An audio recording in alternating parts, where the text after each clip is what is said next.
Morning people, today we've got another VW with another ABS fault. This one's a little bit different to the norm. Usually you get all the fault codes pointing towards one speed sensor. This one's coming up with every speed sensor and every type of fault code. So that's rear right, left front,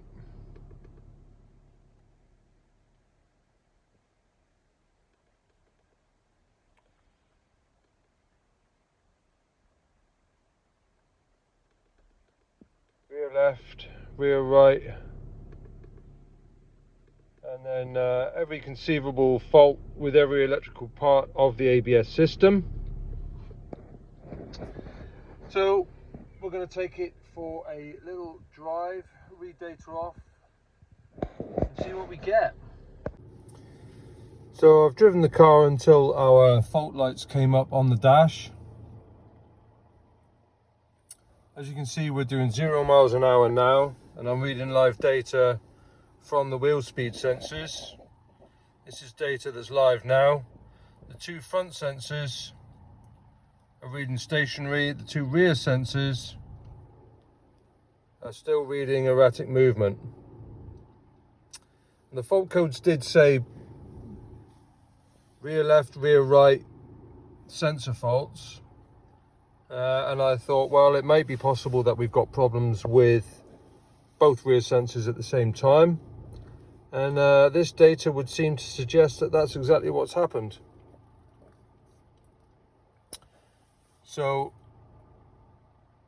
being that this fault is intermittent, and if I replace those sensors, it doesn't necessarily mean I've fixed it, it just means that it's behaving itself at the moment.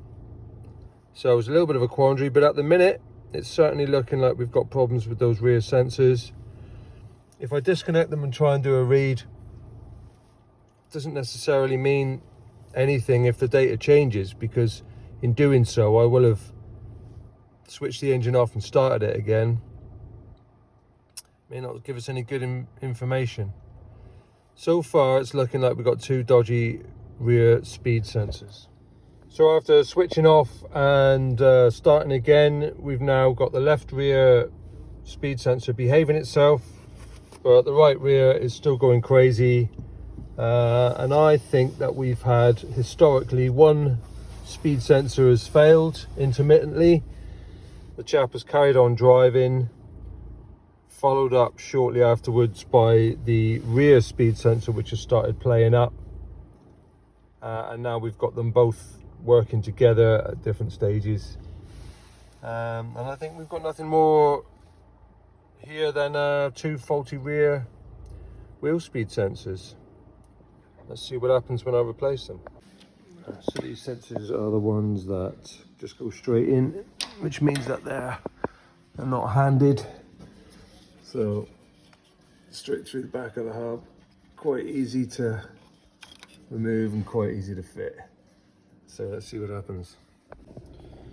So both rear speed sensors replaced, and our lights have gone off, our handbrake and everything is working properly again, and we've got normal graphing. So looking like that's got it, and quite easy to get thrown off your train of thought when you've got a raft of faults coming up like that. You think to yourself, well, it can't possibly be every speed sensor there, but always pays to graph it and to persevere.